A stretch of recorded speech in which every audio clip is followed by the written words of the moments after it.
সন্ধ্যাবেলা যখনই আমার হঠাৎ করে অনেক ঝাল ঝাল রামেন খাওয়ার ক্রেভিংস উঠে, তখন আমি কিভাবে ইজিলি জলদি রামেন বানিয়ে খাই সেটা তোমাদের সাথে শেয়ার করছি।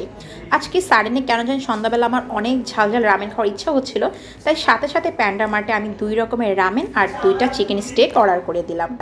অর্ডার করার পর 1 ঘন্টার মধ্যে চলে এসেছে। এর আগেও আমি রেড কালার এই 3x স্পাইসি রামেনটা ট্রাই করেছিলাম, তাই আজকে আমি নতুন অ্যানাদার একটা পিঙ্ক কালারের এই রামেনটা অর্ডার করে দিয়েছি। যদিও আজকে এটা আমি ট্রাই করবো না, এটা যেদিন ট্রাই করবো সেটাও তোমাদের সাথে রিভিউটা শেয়ার করব। আর সাথে দেখো এরকম চিকেন 2টা স্টিক অর্ডার করে দিয়েছি। এগুলো আজকে আমি ফার্স্ট টাইম খাচ্ছি, বাট অনেকের কাছে শুনেছি এটা দিলে নাকি চিকেনের একটা ফ্লেভার চলে আসে। আর এই তো 2 প্যাকেট এটা অর্ডার করে দিয়েছি। তো ফার্স্টে এখানে আমি 2টা ডিম ভেজে নিচ্ছিলাম, কারণ রামেন খাবো আর রামেনের সাথে যদি একটু ডিম না হয় তাহলে তো একদম একদম জমবেই না। বাট আমার ব্যাড লাক কি শুনবা জানো, এই ডিমটা একদম ভেঙে চুরে শেষ। মেবি আমি চুলাটা গরম হওয়ার আগে ডিমটা দিয়ে দিয়েছিলাম, তাই অ্যানাদার আমি একটা ডিম এখানে ভেজে নিয়েছি। পরে যে ফ্রাইং প্যানে আমি ডিমটা ভেজেছিলাম সেটাতেই আমি রান্না করে ফেলতেছি, কারণ আমি চাচ্ছিলাম যত জলদি করা যায়, বেশি নোংরা করতে চাচ্ছিলাম না। তো পানিটা গরম হয়ে যাওয়ার পরে এখানে আমি 2 প্যাকেট রামেন দিয়ে দিচ্ছিলাম। আর রামেনের মধ্যে এরকম তোমরা দেখো সসের প্যাকেটটা পেয়ে যাবা। মেনলি এটাই হলো সেই ঝাল যে রামেনের সসটা, সেটা। তো এখানে আমি 2টা দিয়ে দিচ্ছিলাম। আর এগুলো কিন্তু ভালোই অনেকটুকু কোয়ান্টিটি থাকে। আর এই রামেনের নুডলসগুলো একটু মোটা মোটা থাকে। আমি আর এগুলো না ভেঙে দিই না, কারণ আমার কাছে ইচ্ছা করছিল যে এগুলো একদম আমি লম্বা লম্বা করে একদম টেনে টেনে যেভাবে খাই সেভাবেই খাবো। তো পরে একটু দেখো নরম হয়ে যাওয়ার পর এগুলোকে আমি ভালো করে ভেঙে দিয়ে দিচ্ছিলাম। আর আমি পানির পরিমাণ একটু বেশি দিয়েছি, কারণ আমি সবসময় নুডলস জিনিসটা না একটু স্যুপ ঝোল বেশি রেখে খেতে পছন্দ করি। তারপর এখানে যে চিকেন যে স্টকগুলো তোমাদেরকে বলেছিলাম, এখানে 1 প্যাকেটে দেখলাম 2টা করে থাকে। এগুলো 40 টাকার মতো প্রাইস নিয়েছে। এগুলো দিয়ে দিয়েছি, কারণ পানির মধ্যে দেখা যাবে এটা ফ্লেভারটা একদম মিক্সড হয়ে যাবে। তো পরে মোটামুটি যখন নরম হয়ে গিয়েছে, তা আমি এই দেখো সেই ঝাল সসটা দিয়ে দিচ্ছি।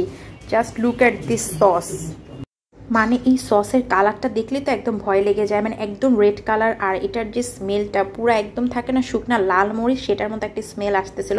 মনে হচ্ছিলো যে ঠোঁটে বা হাতে যে সাইডে লাগতেছিল সেই সাইডটা আমার অনেক জ্বলে যাচ্ছে। তো এখানে দেখো আমি 2টা প্যাকেটই দিয়ে দিয়েছি। তো বুঝতে পারতেছো তাহলে এখানে ঝালের পরিমাণটা কেমন হয়ে থাকবে। আর যারা ঝাল খেতে পছন্দ করে আমি বলবো তাদেরকে এই নুডলসটা ট্রাই করতে। পর আমার কাছে আলাদা একটা নুডলসের মশলা ছিল, তো সেটাও আমি এখানে অ্যাড করে দিয়ে দিয়েছি। তো দেওয়ার পরে এখন আমি এটাকে ভালো করে মিক্স করে নিব। তো বারবারই বললাম যে যারা বেশি ঝাল খেতে পছন্দ করে তারাই এটা কিন্তু তোমরা ট্রাই করবে। আর এখানে দেখো আলাদা কিছু তারা একটু সস টাইপের না, এটা ছোট কিছু ধরো তিলের গুঁড়ো এরকম কিছু ছিল, যেটা আমি এখন ঠিক করে হয়তো তোমাদের বলতে পারতেছি না। তো এই তো ভালো করে এখানে আমি মিক্সড করে নিচ্ছি।